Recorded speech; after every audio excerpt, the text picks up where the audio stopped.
everyone, welcome back to Michelle Reads and Vlogs, and today we are opening the Fairyloot Adult Monthly Subscription Box. And this is an interesting one because I have read the book for this, so stick around until the end if you want to hear my thoughts on the reading of this and what I thought about it.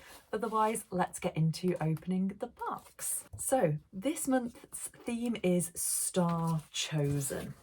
For anyone who doesn't know, this is an adult monthly fantasy or sci-fi subscription box. They do a young adult one as well.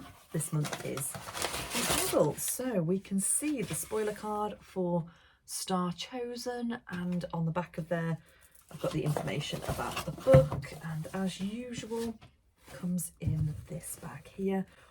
Wow, so even just looking at that sprayed edge there, you can see that there is a key poking out here and some kind of blue colours there, but I can't actually tell. It's just kind of like a wispy vibe, and you get more of them as you go up to here. So we are this way around. Oh, and there's the artworks, get rid of that. So the book is The City of Stardust by Georgia Summers. This is a completely redesigned cover. Let me put the original up for you so that you can see the difference. So what we've got here is the city that they're kind of talking about in the book. It's kind of like a hidden magical place. So you can see all of the rooftops here. You can see the tower. And then we've got this kind of nighttime sky. The foiling here, I don't know what you'd even call this. Obviously, it's not silver. It's that like iridescent type of foiling. So that's quite special and unique. On the side there, I think it's the same kind of iridescent foiling. I'm sure there must be a name for that. And on the back, curses are made to be broken. And we've got the continuation of the art of the landscape wrapping around the book, which I think is a really nice detail. And then onto our sprayed edge, we've got this tower here. So this is the Scholar's Tower from within the book. And then it goes into the nighttime sky. And then you can see it continues into the sky. So yeah, I did not see that. That's obviously stars, and it's meant to represent like constellations and what it looks like in space. And then you've got the edge of so one side of the key there and the other side of the key there. Oh yeah, we saw the bottom earlier, not the top. So the bottom's a bit more plain than the top is, but yeah, very different, very special. And you can see they've just kind of taken very similar to the image of the Scholar's Tower here and put it here. Fairyloot have been doing this a lot recently, but it is very nice. Then inside we have got character artwork on our front end pages, and I think that is the same artwork as is on the back of the author letter. So this is clearly our main character. She's called, I think, Violet Everly.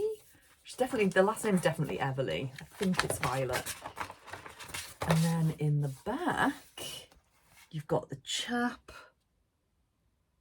What was his name? It's literally been like 2 weeks since I read this. It's completely gone. I'm sure it'll be in the synopsis. So we've got the two main characters there. That's very nice. Then on the hardcover, we've got some more kind of landscape art in this silver foiling. So you can see the doorway there. So in this book, there's a lot about doorways and there's a lot about keys. So it kind of makes sense. So you've got this doorway, and then you can see the river and the mountains through the doorway there. And on the side, the book in silver foiling as well. The name of the book, I should say. Oh my gosh, the reverse dust jacket artwork.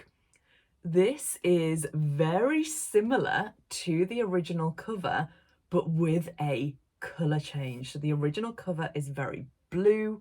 Well, it's pretty much all blues. And what they've done is they've turned it into purples and golds and bronzes. Oh, that is stunning. That is stunning. This is one of those times where normally it would never even be an option. I would never turn the cover like the right way around back to the alternative dust jacket. But that is nice. Oh, I'd have been happy if this would have been our cover, but obviously they've redesigned. So that's really nice that they've put the original cover on the other side. Wow. Okay, just checking if there is, I'm pretty sure that's going to be a digital signature. We'll check on the spoiler card at the end. Oh,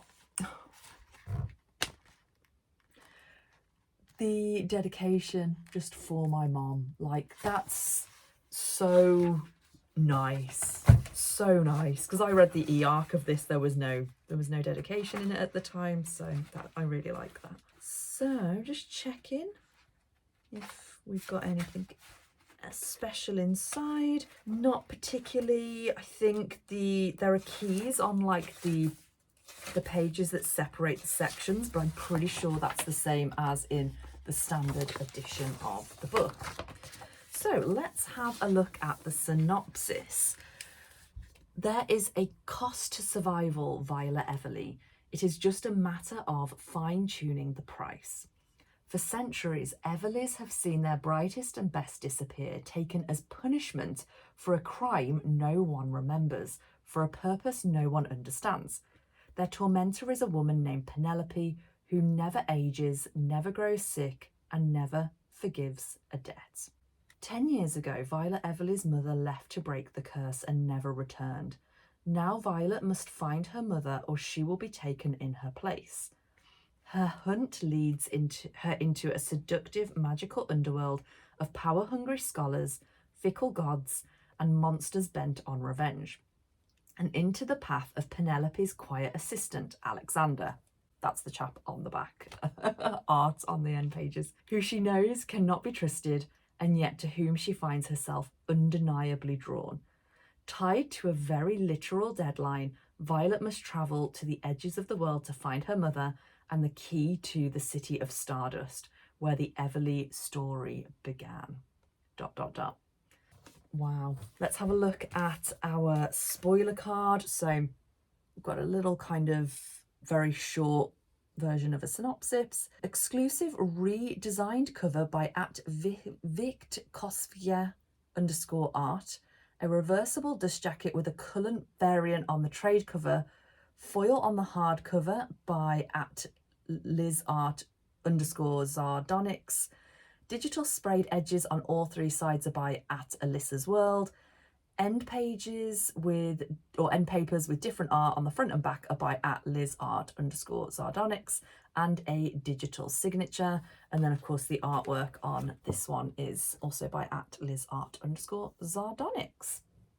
So I think that this is a stunning edition of the book. I think one thing that this book has really got going for it is its marketing campaign. The cover is beautiful. I think it is definitely going to be one of those cover buys.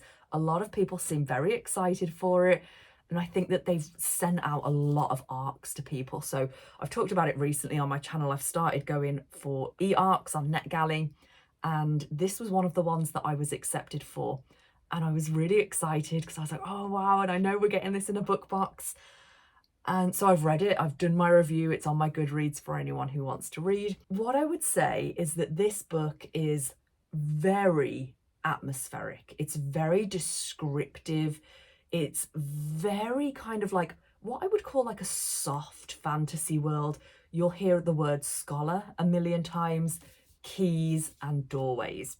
It follows Violet Everly over quite a few years. We start when she's kind of like a young teenager or like an older child, and then the story progresses on to, I think, when she becomes like 16 or 18, and we see her living with her uncles in the Everly household.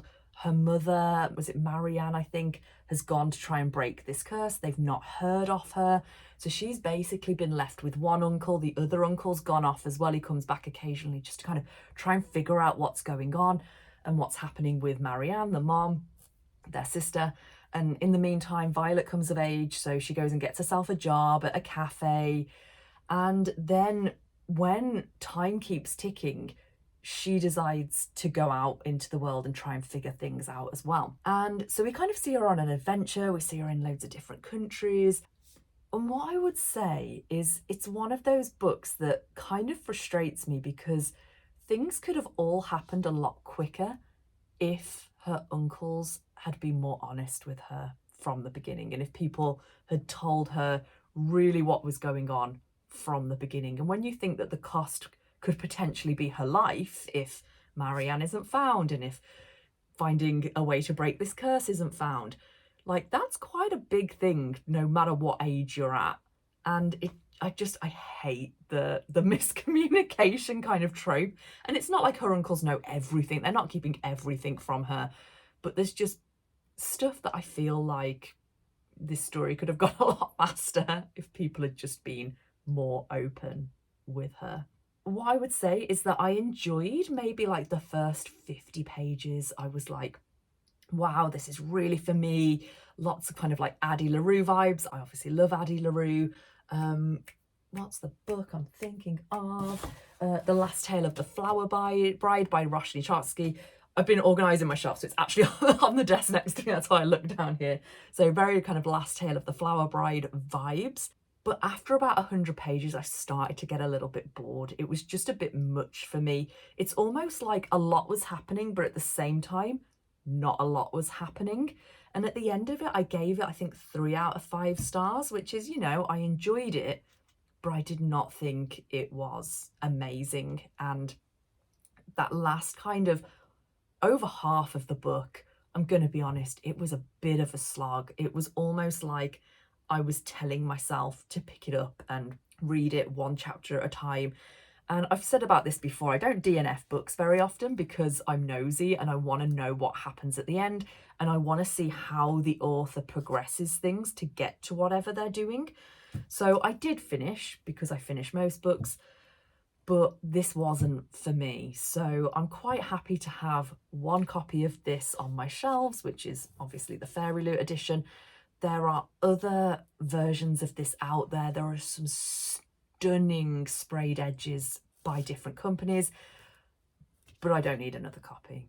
One is far enough. Like I said, it was okay. I think some people will love this, and I can absolutely see why a lot of people who've read early advanced copies have loved it, but unfortunately it wasn't the best for me. It was just okay. Anyway, let me know what you think about this book in general. Have you seen much about it? Are you interested to read it? Have you already read it already? Let me know down in the comments. Remember, I leave links to standard editions of the books in the description. They are affiliate links. It costs you no additional money, but it does help me and the channel out as I make a small commission. Don't forget to like the video if you've liked it, and don't forget to subscribe if you've not done so already and you want to see more from me. At the moment, about 60% of my viewers to my channel are not subscribed, so I would really appreciate it if you watch my videos if you did. Other than that, I hope you have a lovely rest of your day, and I will see you all next time. Bye.